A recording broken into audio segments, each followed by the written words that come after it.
So here we are coming back together. And as I was saying, I'm very grateful to see you all. And in thinking about just to review, what are we up to?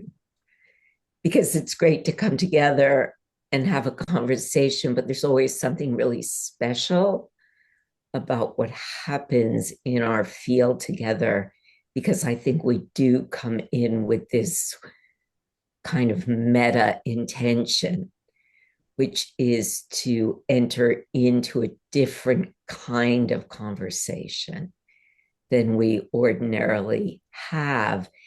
And again, way back when Lonnie and I first talked about this possibility of intentionally creating a space for intersubjective dialogue among us as practitioners of Chinese medicine, not so much to just, as you know, we are all really good at doing, bringing in concepts or expounding on ideas or bringing in the wisdom of the past, but rather trying to experience in real time a kind of presencing that, at least for me, is actually at the heart of the medicine, which is a non-dual, atemporal, even non-linear kind of presencing to the world. And we're calling it an intersubjective dialogue. It's one name. You could call it integral dialogue. We could call it a kind of awareness meditation together. But I do like calling it intersubjective dialogue and really pointing to the intentionality of opening to a different kind of consciousness through being together. So the kind of being together that we look at and we've been looking at, and I think we keep getting better and better at, is not the kind of dialogue where we're talking about ideas or theories or even our own experience, our clinical experiences as practitioners, but rather opening together to a kind of almost group meditation space, which really is the space of healing that when we're really on our game in the treatment room, this is what's happening. But now to bring it into group space. And this kind of presencing where we allow the multiplicity of our perspectives to be present, to intermingle, but to keep the focus on what's arising in the field of our togetherness. For me, and I think that when I say I'm so grateful to be together, it's as if this opens a kind of an escape hatch from the stranglehold of binary mental consciousness. That at this point, I'm holding as the most virulent pathogenic factor on the planet, which is this degenerating rationality and dualism. So right now, right here, we can invite something different to happen. And through this process together, open to something that we don't even know what's going to come. So the thing I wanted to share about tonight is something I've really been thinking about, because we can't make the experience of a shift in consciousness happen. I mean, we can make it happen by intentionally using plant medicine or certain kinds of meditation processes. But when we come together for an hour and a half, we can't say, okay, now we're moving into this different consciousness. We're leaving mental behind. We're moving into non-dual. We don't know when that magic happens. And I think we've seen that. Like we'll be here, we're talking, and then all of a sudden, there's that spaciousness. So something happens. And I've been thinking about, so since we can't make it happen, but we can create the conditions for it, and we're learning what those conditions are. And certainly we can learn, we can get clues from the sages of the past in our, Taoist lineage. But if we really are going to say, okay, what are the conditions? So we're seeing the willingness to sit together in silence, bearing those pauses where we don't know. We don't know what we're going to say. We don't know what's going to happen, but feeling safe enough to be in that space together, in silence, in not knowing, in deep listening to what's arising. So these are clearly skills that, we're developing. But the thing that's come to me is it's also very clearly a kind of three-part awareness process that we're doing here. So what I'm seeing is, in order for this kind of magical conduit to open out of the mental and into a multidimensional being together, we need to be paying attention to what is happening inside our bodies, kind of an internal presencing to the somatic arisings, to my own internal mood states, the images and whatever's happening in there, the somatic responses. We need to be presencing to the group and the field, so a kind of interactive awareness. And then there's this transpersonal presencing.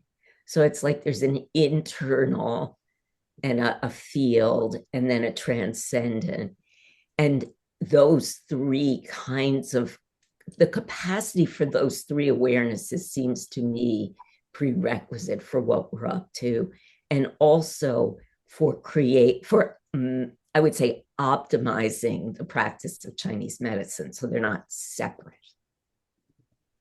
So I wanted to speak to that, because I've been really sitting with what are we actually doing? And what have we cultivated in ourselves to be able to do it? So that three-part focus, holding them simultaneously. And for those who are gracing us with your time and listening, whether even to the recording, I really would invite everyone to listen from those three levels of awareness as well. And from the dimension we're in here, doesn't matter whether you're here or listening later or listening at some other time in this atemporal dimension, we are actually initiating or erupting a different way of being aware, which, as I said before, to me feels like the greatest medicine of our time. So with that, I'm going to turn it over to you, Alexander, so we know what we're actually going to be talking about. Yeah, thank you, Lorie.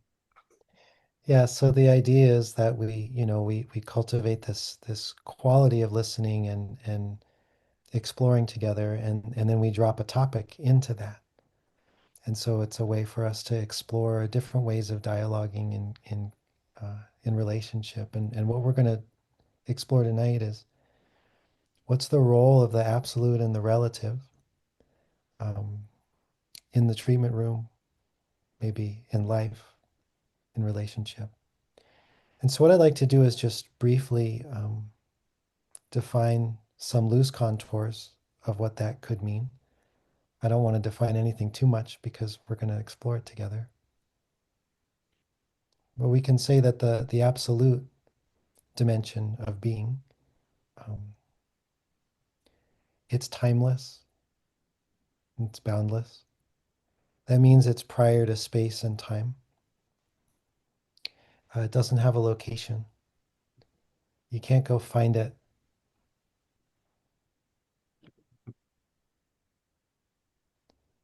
and nothing's ever happened here. It's completely whole, but not whole like the apple is whole, because that's already in time and in space.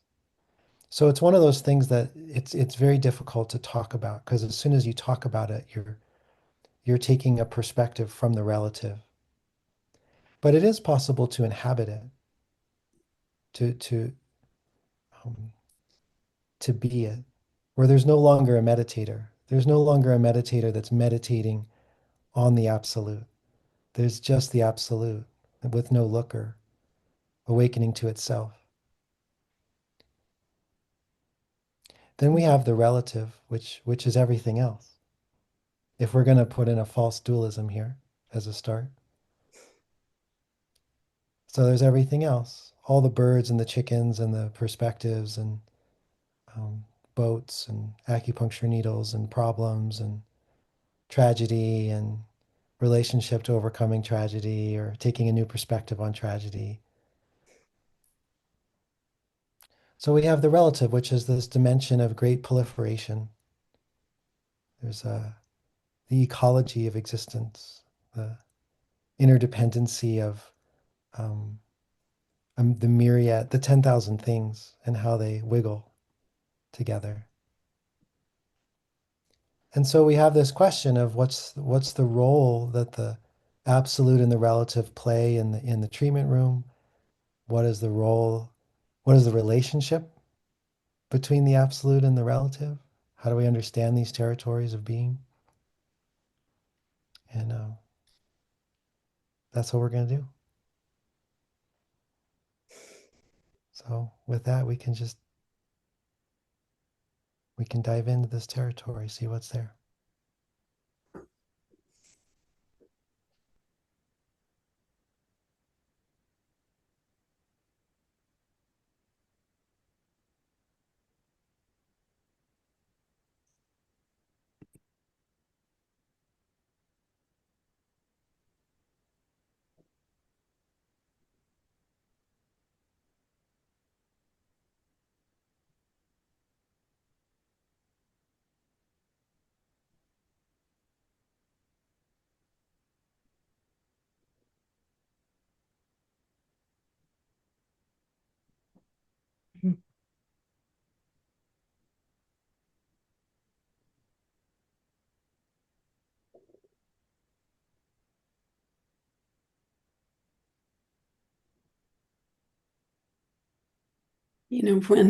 When Lorie was bringing up what we do here and the three different aspects of it, the internal, what is the embodied experience of this, and then the transcendent aspect, and then the interrelational field that we work within. And then, Alexander, when you brought up the topic of the absolute and the relative, I thought, okay, we've got the transcendent here as the absolute. We've got the relative as our being here. And then there's this third dimension, like what is it that bridges the experience of the absolute as the relative, so that it kind of collapses the duality like we do here. Like when we open up, it does not feel like there's three things going on. It feels like there's one thing going on.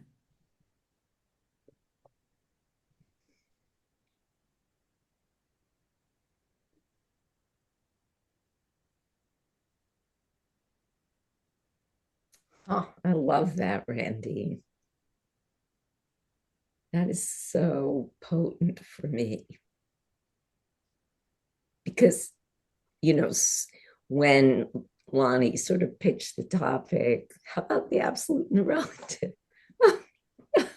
And I was like, I mean, how do we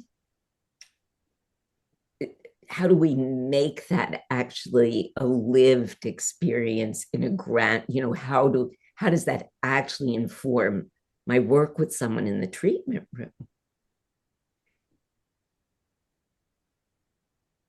And of course, I mean, what I feel like you're bringing forward so beautifully there is we think absolute relative, but it's actually the third, that field dynamic that happens in relationship,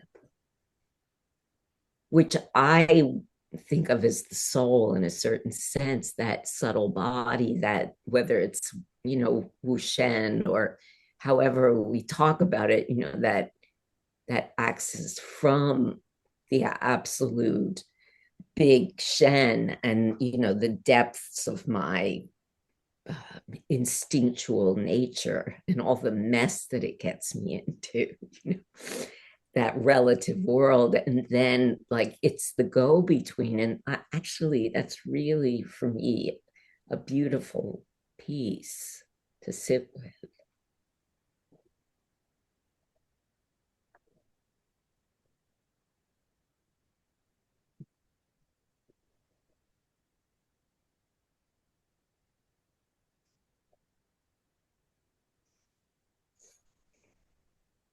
Yeah, that's where it feels like the living happens, where the magic happens, where it's neither absolute nor relative, but is both of those things. In this moment, in this interaction, there's something that could never happen otherwise unless we were here doing this right now. And that, I think, is the unnameable, because we have lots of ways of defining the absolute and the transcendent. But it's that indefinable, interactive, intimate piece that defies description because it's too alive.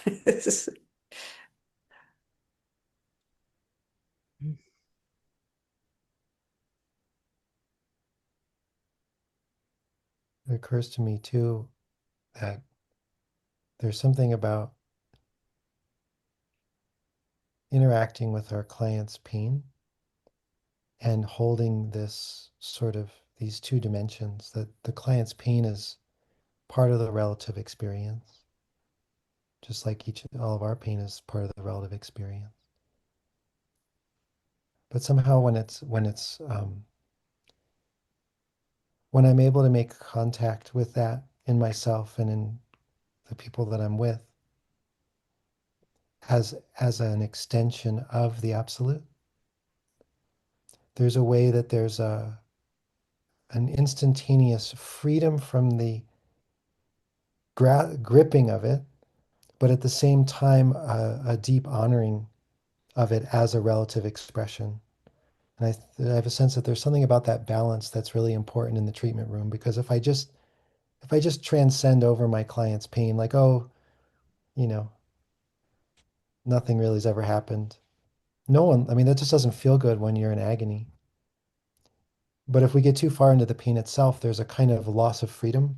There's kind of a getting caught in the jungle of hell. And somehow there's this fine balance that seems to be like liberating and simultaneously honoring of where the person is experiencing themselves and their world.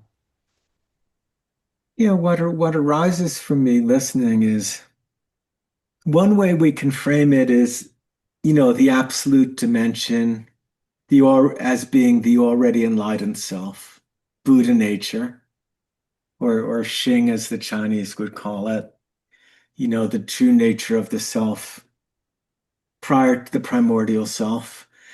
And we could look at that as the absolute, and then we could look at the relative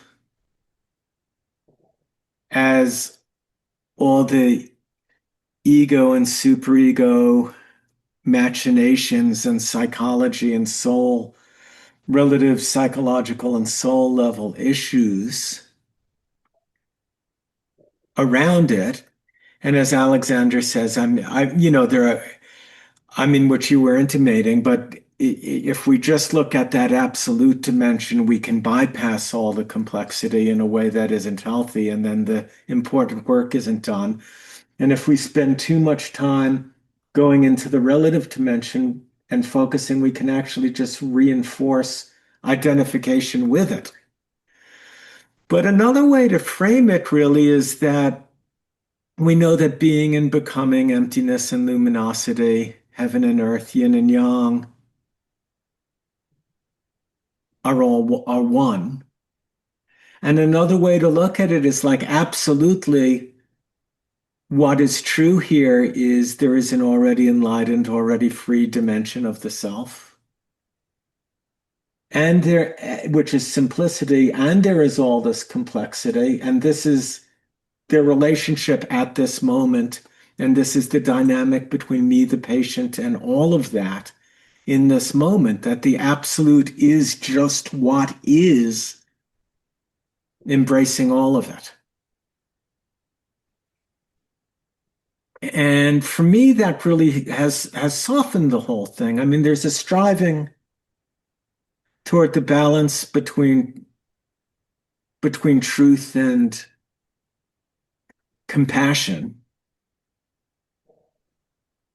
And what's interesting to me is just the dynamic of right here, right now, what's in the picture, and can I embrace all of it, and can I help the patient embrace all of that as absolutely what is, rather than just creating an artificial division that the absolute is Buddha nature and is fine, and the relative is necessarily suffering and pain.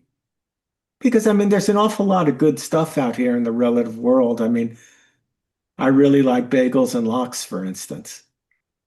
That's relative. I mean, there's a lot to like out in the relative world. So I just think there's something about the real medicine being able to embrace with and sit with things as they are, and hopefully have the patient be able to see the whole thing, to see the whole picture, to step back and just sort of embrace the dynamic as it is. To me, there's something like absolute about that, even though it includes the relative and doesn't make an enemy of it. Or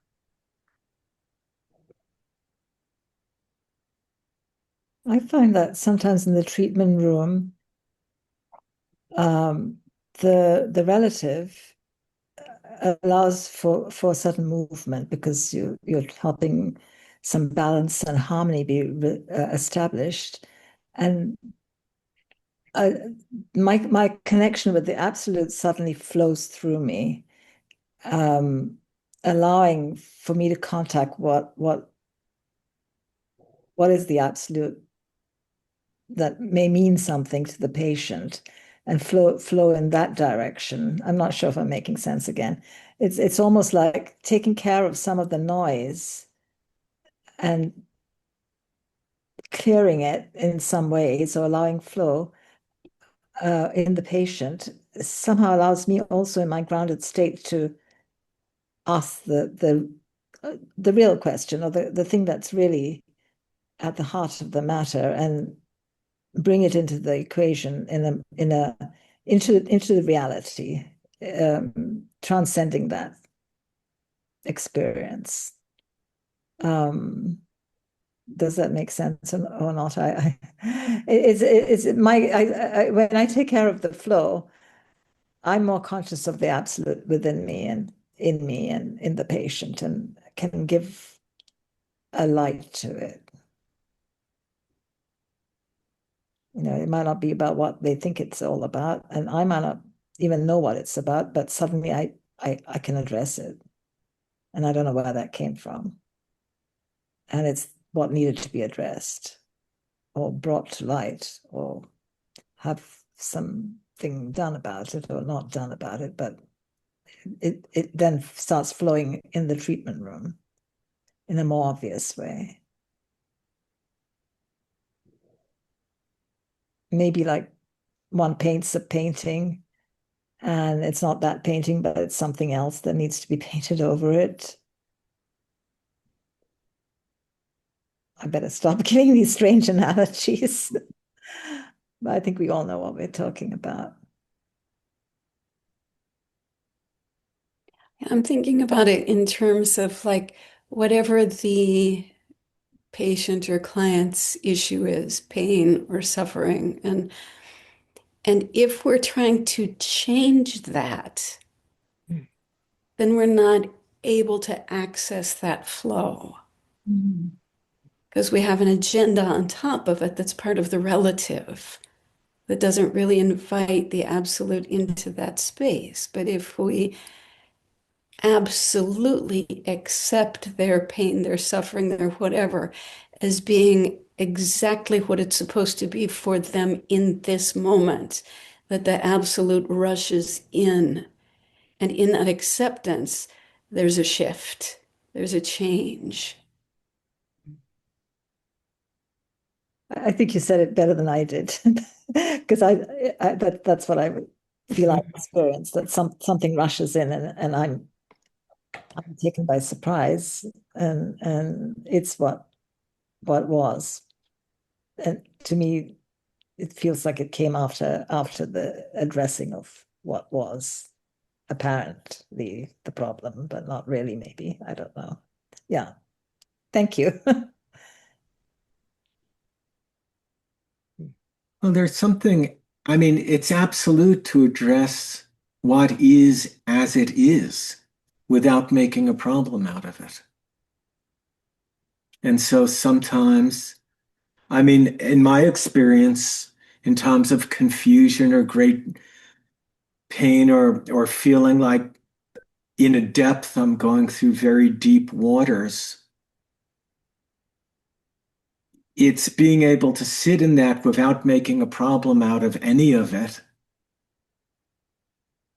to just let it work through me and to just be with it and learn what and work with it in a way that it isn't a problem, but to let it teach me.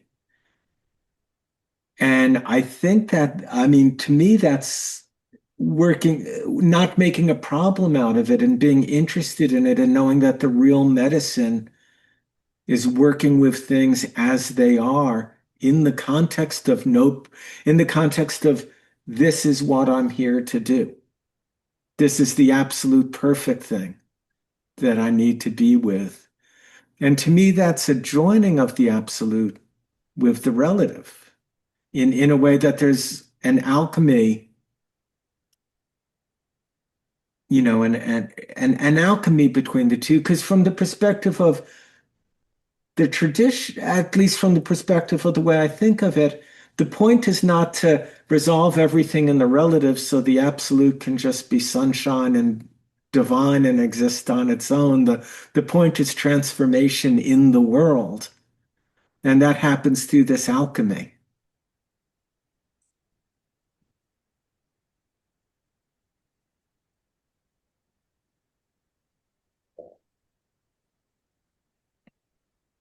I mean, from that perspective, heaven would just be a boring place.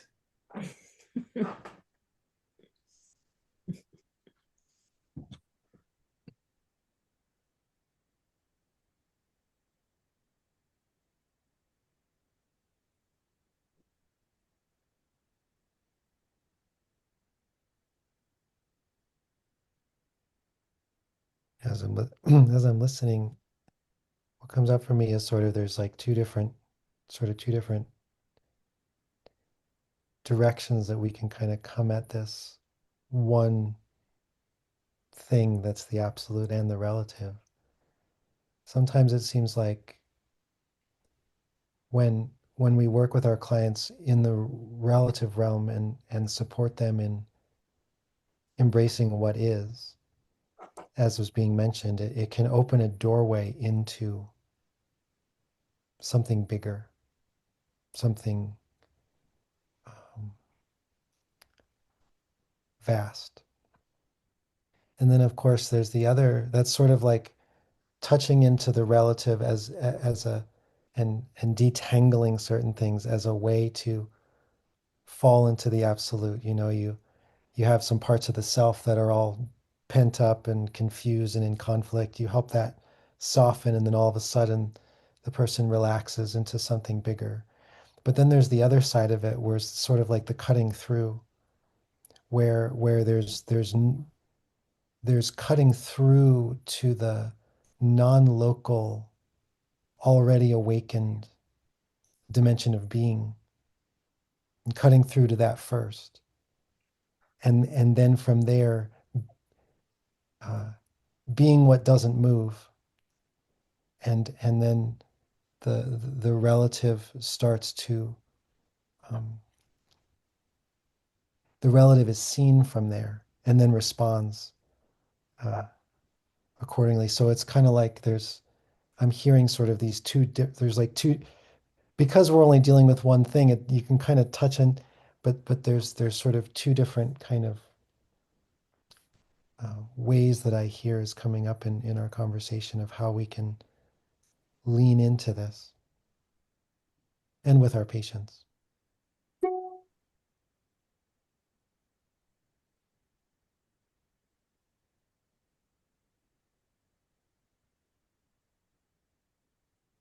When I lean into this topic, the two things that I just heard come to mind as Lorie started the conversation with a word that we all have our Taoist roots, and then I think Alexander mentioned the word experience. In a certain way, I think we all drawn to this profession because we want to have this experience that kind of explodes us out of our own limited reality, and then share that once we have a glimpse of that with our patient. One of the things that kind of floated by my inner mind as I was listening here is the character Chu. Forgive me if I'm talking about Chinese characters here, but it's for me it's the characters, and the classical text is not a mental thing. I have a distinctly emotional connection to that. I even dream in characters and dream about certain text passages. And I remember the looking at the point large intestine 11, which is called Xu Chi, which means, I know, the crooked pond, or it's how it's translated, but the word Xu is defined as being but one aspect of the Tao, right? So you have the absolute, that's the Tao, and then you've got the crookedness of the world, which is also goes, that word can also, because that word means bend, but it can also mean the suffering that comes from being limited to that space and being trapped in this teeny little pond. And then the experience that we having when we travel, or when we fall in love, or when we meditate, or whatever makes our experiences, is that this little pond becomes exploded, and we see that the world is so much bigger. Conundrum for me is just always seeing how sometimes so easy to share that space, and immediately, like Lorie was saying at the very beginning, some portal opens, something happens, and you feel it immediately. You feel it here. And sometimes it's just nothing is happening, and it's just small talk. And then at the end of the day, seeing patients, you're tired. Whereas if you in that other space, feel like you just practice qigong all day long. And but there's no real way of, sure, you can have certain practices and jump around between patients or whatever we do, but there is some of it is just happens. We don't know why, and sometimes it's just closed, and we don't know why, and then we feel almost, that word "chi" also can mean criminal, by the way, so it's a little, like we are being trapped in that small world, is in a certain way also the very Christian word sin, in a certain way, goes with that. And as Lonnie was saying, the material world and all of its intricacies is beautiful, and the listening to the patient involves staying with the story, but then to kind of transform that story to this feeling of timelessness that is what we all waiting for, I think. And sometimes you can just it's we, you just can't make it happen. It just happens all on its own. That's interesting with timelessness, because my experience is often that whatever happens prior to the insertion of needles, most of the time, once I put a needle in and then left the room and come back in, the patient is experiencing timelessness. They don't know. I open the door. They don't know where they are, what I'm doing in their bedroom, how long they've been there, whether needles are in or out. There is some place they've gone. There is something that happens in almost every treatment which evokes that timelessness.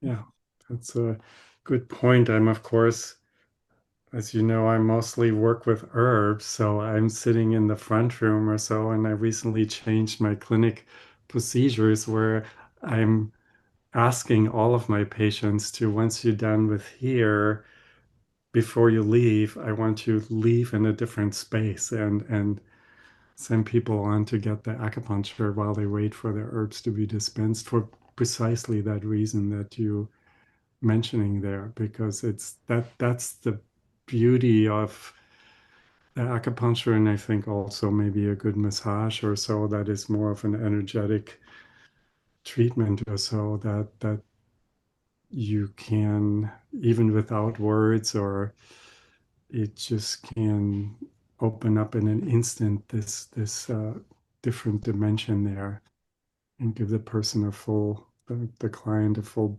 body experience of that. Yeah. And instead of having us transmit that, it's the patient can transmit it back to us. And yeah.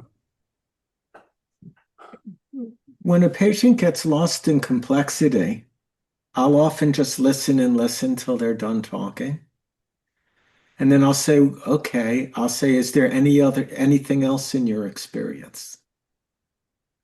And very often people will say, oh yeah, and I did this just yesterday. I see patients one day a month, and I did this with a patient, and they said, oh, you mean like something positive? And I said, yeah. And then they just immediately on their own switched into an entire different, and they were like, oh yeah, this is happening. And then it becomes clear, like we have choices about where we put our attention. And a lot of people, most people who aren't in acute crisis can actually shift their attention onto other dimensions of the self.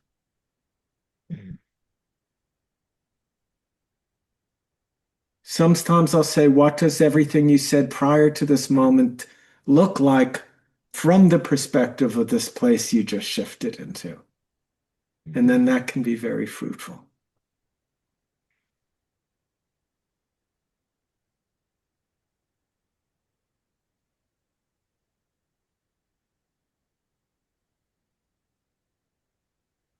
Sometimes even when they're lost in the pain or the suffering or the crisis, that it can happen right there too, without shifting out of it, just by not resisting it, like bringing the absolute into the immediacy of the experience that they're having. And I love that. It's like heaven doesn't abhor lack of free flow. It's, it, the absolute isn't saying there shouldn't be suffering, there shouldn't be pain, there shouldn't be the crooked bend. That it's the relative that's is screaming to get out of the relative. That's very good.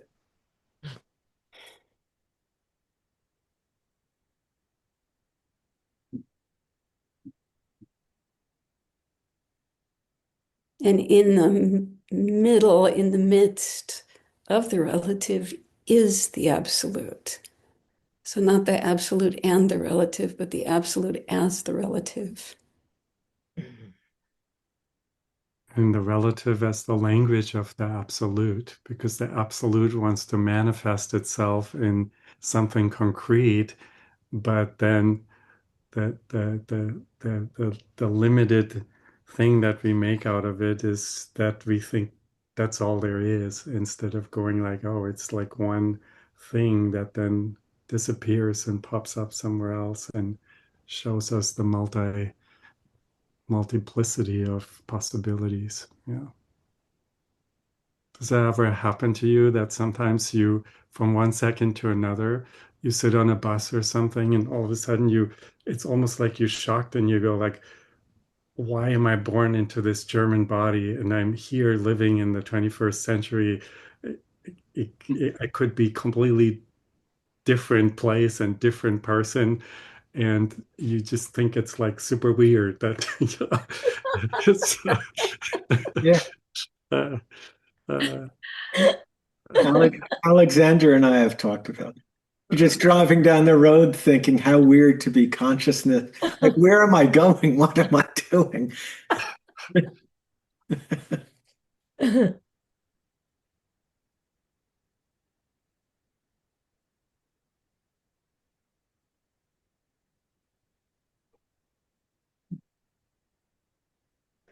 I'm really taken with the bending idea. And I love, Heiner, how you spoke about Crooked Pond. It was a beautiful bringing forth of the spirit of that point. But as you were speaking, and this idea of that this small pond can be almost like crooked. It's crooked in the sense of criminal, and that struck me that we use the word the same way in English sometimes. But I was also, I don't know, in this conversation about that there really is no difference. Like you said, Alexander, it's a false binary. That the absolute and the relative are not separate. What I got, Heiner, when you were speaking, I had this image of where the prism that bends the light of the absolute so we can see it in a sense in the relative. So that light of the absolute bends as it comes into matter. It's bent by that. But it's not in fact separate. And then I was thinking, okay, so if the absolute bends to enter into the world of form or visibility, then we can actually back out of it in the same way, as we've been saying, by taking that moment to go, how amazing is this, that there's a computer here, or I have a candle in front, how wildly improbable is it? And bend back through that prism right out into the absolute. So that was I really appreciated you bringing that word in. I think it's that the bending is almost like, Randine, that third thing that you spoke of at the beginning, the intermediary, in a sense, between the domains, a kind of prismatic bending of the light. I guess my question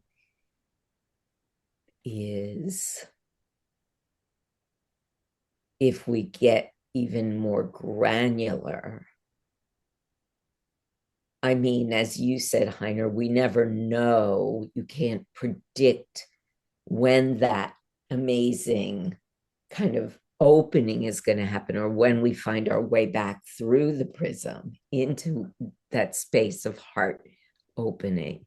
But are there actual ways or conditions that facilitate that? I mean, I think when we're talking about a clinical experience, what do we do to facilitate that movement back and forth through the prism?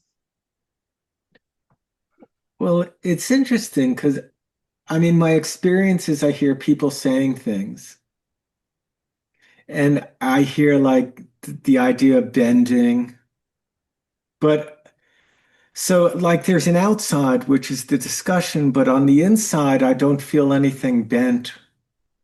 I mean, in other words, I experience the presence of the absolute as just an infinite field that doesn't recognize any separation from a certain perspective.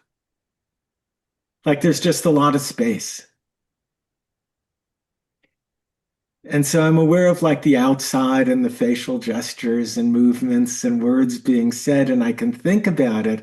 But at some point, and I don't think this reflects on what you were saying, Lorie, but at some point I just heard words and then feeling just like luminosity and spaciousness as a presence of the absolute that sort of contains all of it. And then expanding and expanding into that. It reminds me of a practice called lion's gaze. And the idea is when you throw a dog a bone, the dog goes after the bone. But when you throw a lion a bone, the lion looks at you. And it's like this idea of, again, this notion of cutting through is like all these things are moving, the dog bones are being thrown, but you're looking at the groundless ground without a looker. There's a kind of a non-local cutting through. Like when you're in a plane, the sky is already through the clouds and through the plane, right? Like you can look at the plane. It's not like the sky is moving through the plane. The sky is already through the plane. It's always been that way. The sky is always through the clouds. The sky is through us right now. So that's what it's like for me in this moment and in the treatment room. Looking directly at that ground without a looker. There's not a meditator looking at it. It's like the knowing presence of awareness itself. The knowing isn't coming out of eyes. The knowing is omnipresent. And there's a shift from identifying as the structure of light that thinks it's like gazing at things into the knowing presence that is through all things. And then that's like the ground from which the language is arising and the client is arising and the pain is arising and the pain is being liberated as that. In the same way the sky is through the clouds. So it's funny because you can say cutting through, but you're not. It's already through. There's like my experience is there's kind of a orienting to the thing to that which is already through. And sometimes when I'm in a lot of pain, it feels like there's a need for like a little bit of agency to like remember that that's a possibility, but that agency is still in the relative. So it's this kind of thing, a remembering and then a falling into.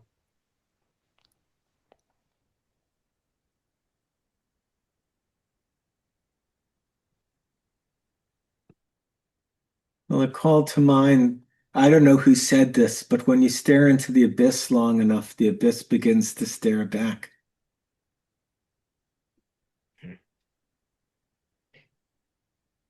And in what you were saying, Alexander, it just seems in that place anything is possible. Things aren't any more determined by circumstances. It seems like in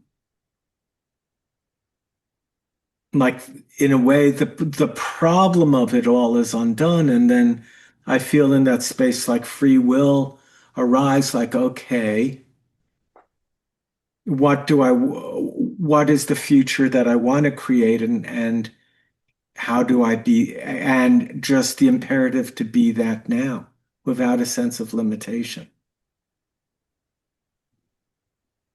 Like all of a sudden, all the things I thought I had to work out, or all the knots I had to untie, they're just not in the way.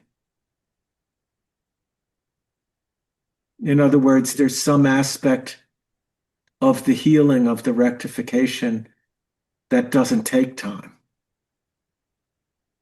and is present just absolutely in the heart of that moment.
It's I'm really this sometimes happens for me when we get into these conversations where I'm listening. I mean, like you, Lonnie, kind of like listening, present to it. And then at the same time, a part of me is like, okay, how does this play out for me when I'm with a patient? And I will say that the way I would speak to my body felt sense in the treatment room is is quite different from when I listen, so it's interesting to me. I don't know what that is, but like Alexandra, I loved what you're saying about, yes, the sky's already in the plane. And I'm understanding that as, yes, our patients come or a session happens and it's like all this suffering is delivered. I mean, not always. Sometimes people are bringing their, celebrations or joys, but often it's that they bring a suffering to the room, or they bring an impasse, or like I call it, a chunk of lead, something that this needs working through. And I don't experience it. I mean, I don't come in with the same kind of sense of it not consciously. I'm really trying to sit with, how does that live for me? I mean, for me, I feel like what happens there, or even here, is I do go into a kind of a free floating reverie state as the words are coming, or the problems being unfolded, or what's happening there. But then it's like something kind of just, so I'm listening in that way. I'm trying to sense into, is that kind of a listening from the absolute, maybe there's a layer of that, or almost like, oh, I think I can put it this way, because I've been trying to like really bring this into what's the real lived experience for me. As in my body, I feel like it's not quite. And I think what I've come to is this sense that I'm leaning back, and I will often say that to students or people. It's like I can lean back into the Tao. And that I can feel that as what you're talking about. I've been trying to feel it. How does that feel? So for me, I think, yes, it's like I can lean back into the Tao and feel that as a background to everything. Okay. As I am very, very attentively present to the story, to the emotions, to the myth being told to me.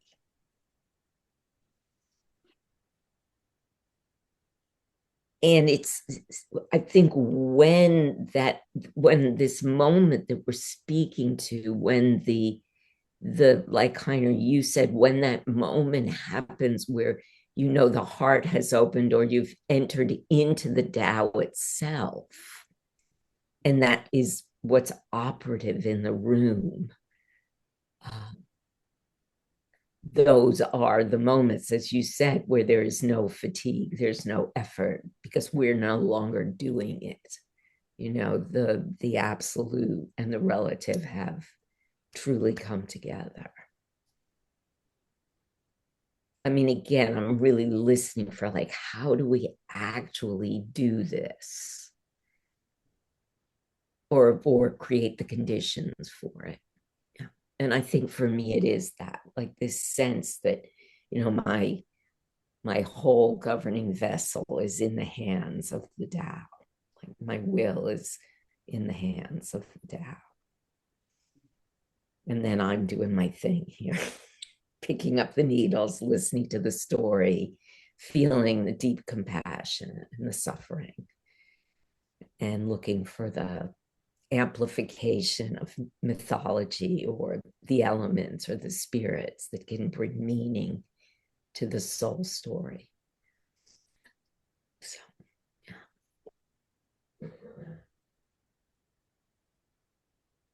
I feel like sometimes it's a combination of, it's not just me, it's the patient also. And somehow there is suddenly an ability to hear the soundless sound and know that which is not necessarily cultivated in language, and understand it and just start acting on it. But it's not just me that's the person that's transmitting that. It's in concert with that person. That's why maybe it doesn't always happen with every patient at every time, but it arises because it is always present, but it suddenly becomes accessible, that knowing the unknowable, or like I said, the sort of soundlessness of it is suddenly you just know you can act. But it's an arising that's, even though it's not restricted to time and space, at a certain point it arises, and it's not just something that's just coming through me. The patient is obviously part of the whole story too. And some patients it's easier, more accessible at more times, and other people, you might treat them for months and suddenly something happens and you know that that's really the reason why they're here. And then the following week, it just goes back to the other story, but the crucial thing has happened. And it's just arisen in the greater space and time of not just the treatment room, but the outer context of the outer realities invade, in concert with the absolute at that moment. Yeah, I mean, what came up for me when you said that, Vasanthi, was my memory of many instances through my career where patients would be coming in and sort of just maintaining the status quo, coming for whatever reason, having experiences. And then they would come in and they would say, my partner just told me that the relationship's over. Or they'd say, I just found a lump in my breast, or I just found a dark spot on my skin. And all of a sudden, there was a kind of lucidity where all of a sudden everything got really real. There was no more time in the picture, so there was no time to waste. And they started getting lucid and really, in the presence of, it's going to be a week before I can see my doctor, and another week before I can have a biopsy, and another week before I get a result. And in those 3 weeks, they'd be plunged into a deep not knowing, and time was taken out of the picture. And all of a sudden, they wanted to talk about the deepest things and look into the deepest things. And while they hadn't wanted to do counseling with their partner and had been complaining about them for maybe years, when the person said, that's it, I met someone else, I'm leaving, all of a sudden they had this lucidity about the relationship and this care to really look into things. And they were seeing all these patterns. And it's just interesting that I think the presence of the absolute has to do with taking time out of the picture. And I'm just very interested in what happens when there is no more time, when we can't harbor the illusion of having more time, and how that changes things. All of a sudden, in my experience, things get very real. I mean, I do Qigong every day and I meditate every day and I eat right every day because I don't know how much time I have left. But if you told me you're going to live another 150 years, all of a sudden, like, whew, okay. Do you know what I mean? It's just, that takes away some tension. And I have seen people get completely lucid. And what's interesting, they come back and the biopsy's negative, and I'll bring up, well, we were working on this. And they were like, oh yeah, I'm not really interested in that now.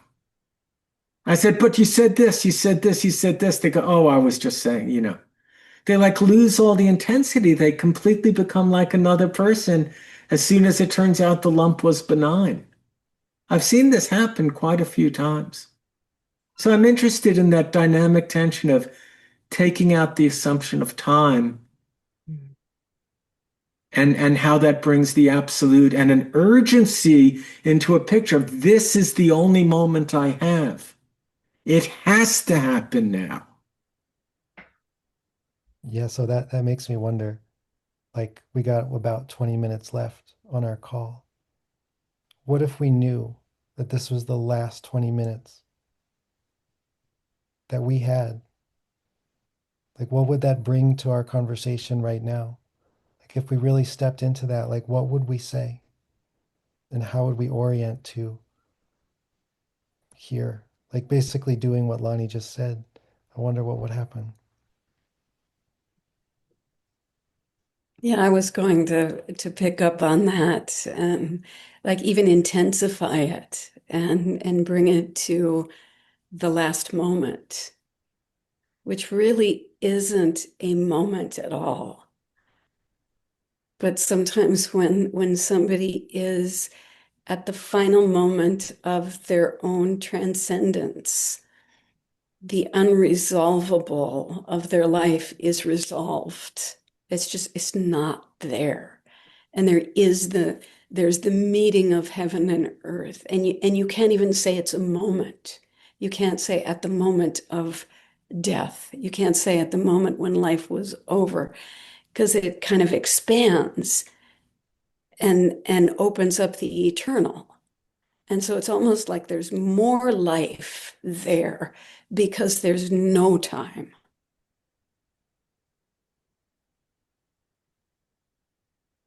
Yeah, I mean, Lorie said it twice now. What is it that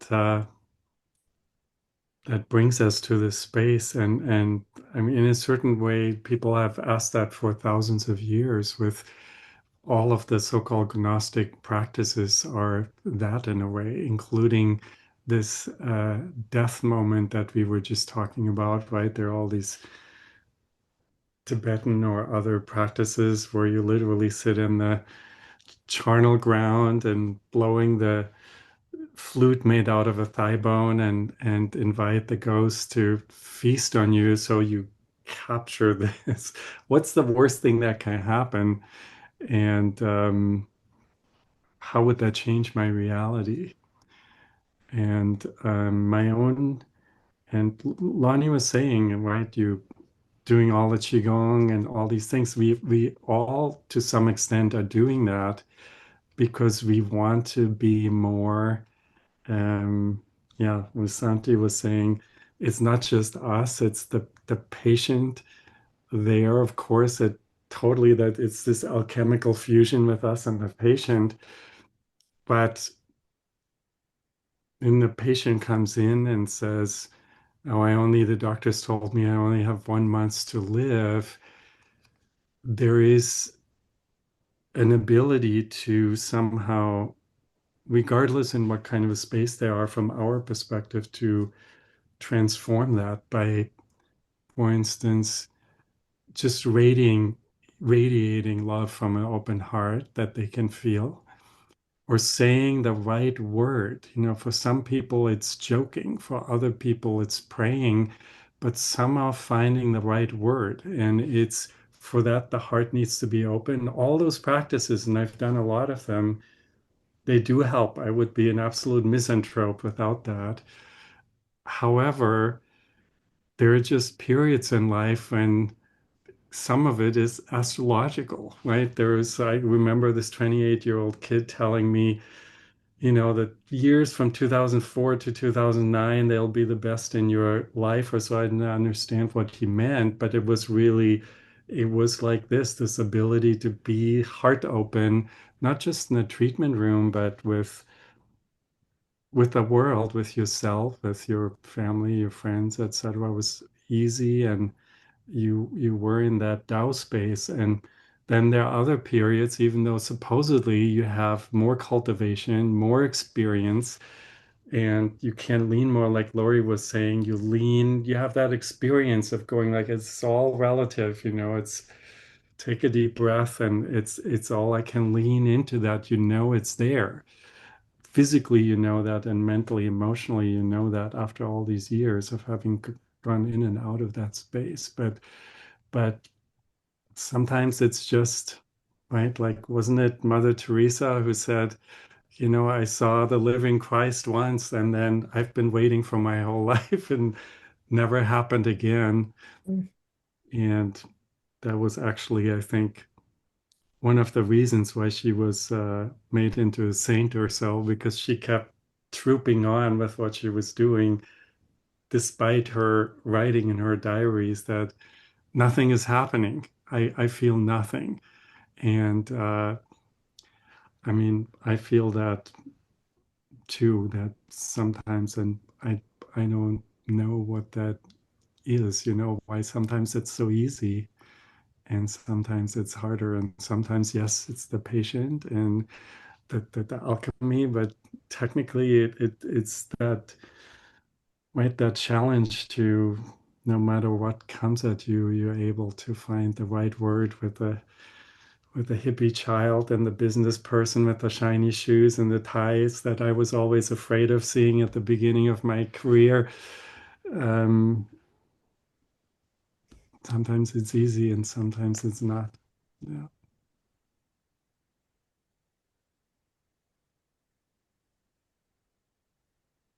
It seems like it always carries the frequency of love.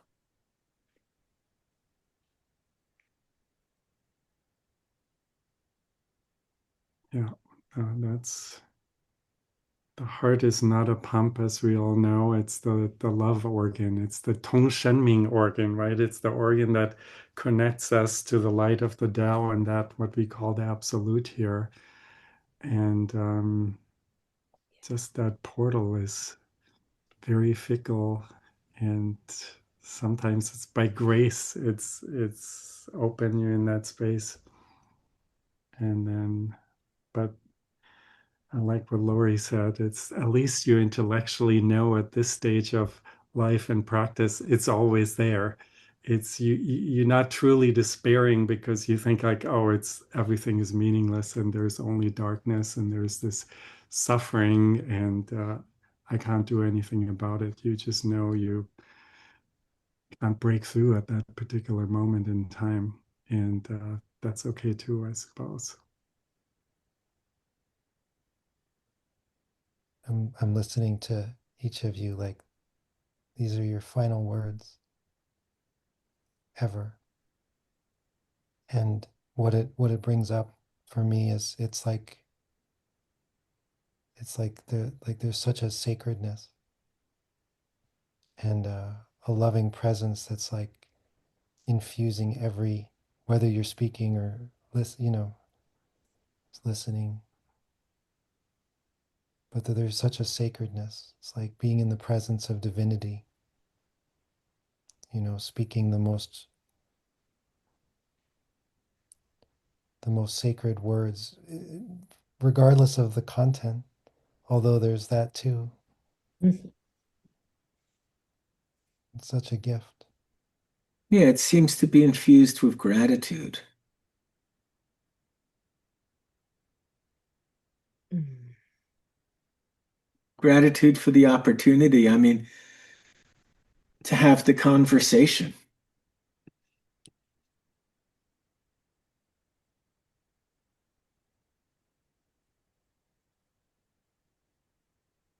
Gratitude for being able to practice this incredible medicine.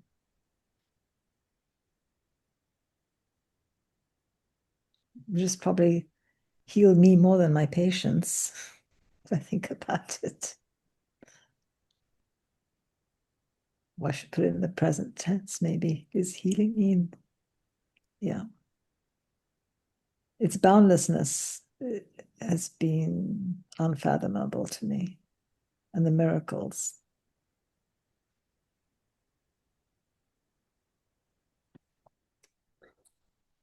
I want to say that the question that I kept asking, like, how, okay, yeah, like we're talking, but how did, and I feel like we got it. I feel like Alexander, your invitation and Lonnie kind of leading us in, it's that being,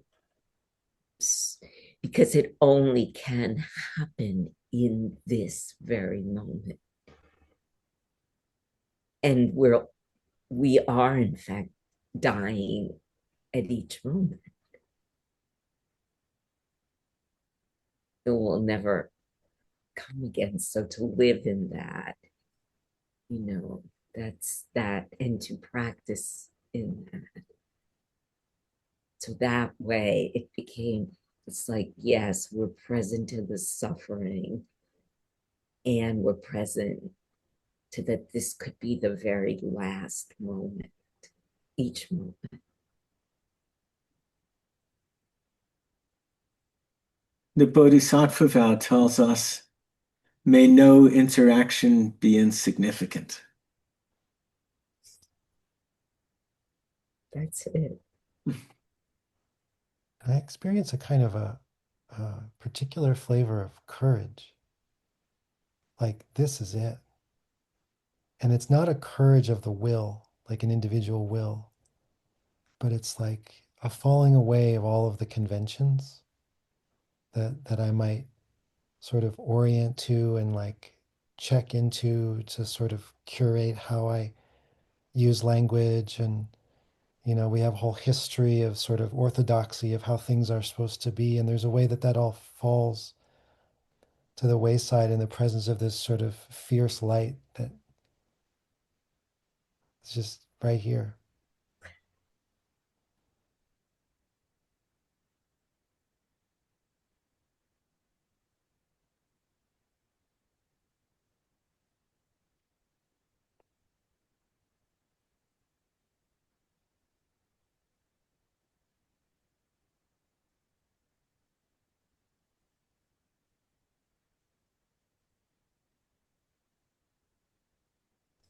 And the aspect of time that's floated around, the atemporality of this space,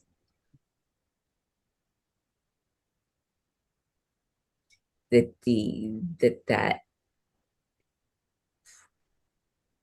that sort of eruption of the absolute in the relative is atemporal, out of time, and that it can only be now, right now.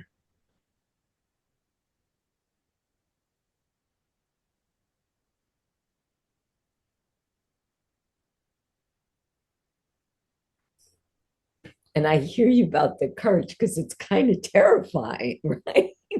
To sit here together like this, wonderfully terrifying. Well, it's exhilarating.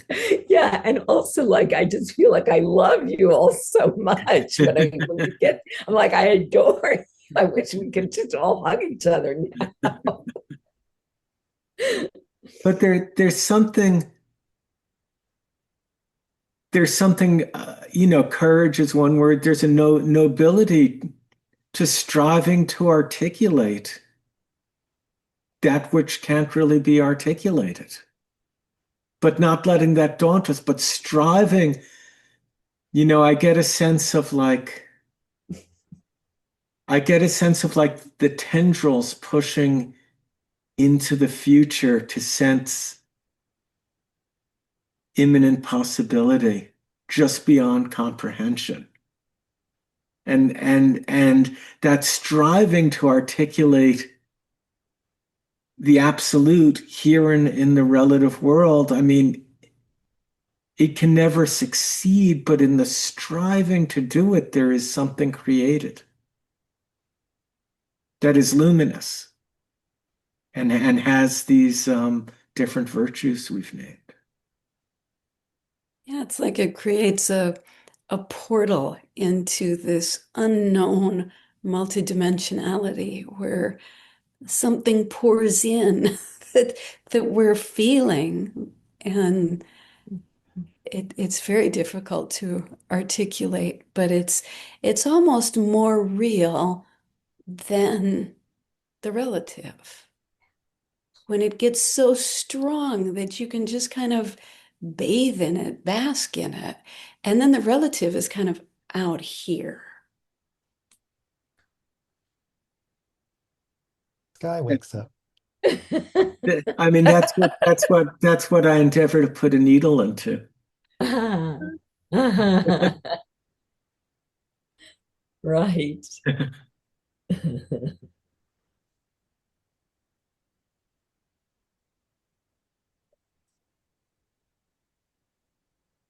Well, have we done it?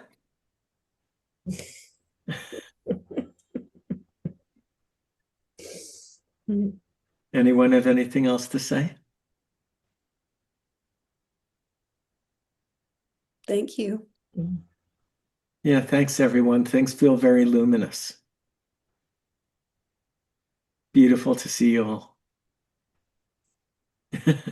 Really good. Yes, this is our last one of this year. Have a beautiful, healthy new year, everyone. Yes. We'll Thank reconvene on the other well. side. So much love to you all. And to all our listeners. May there be luminous solstices. Okay, I'm going to stop recording.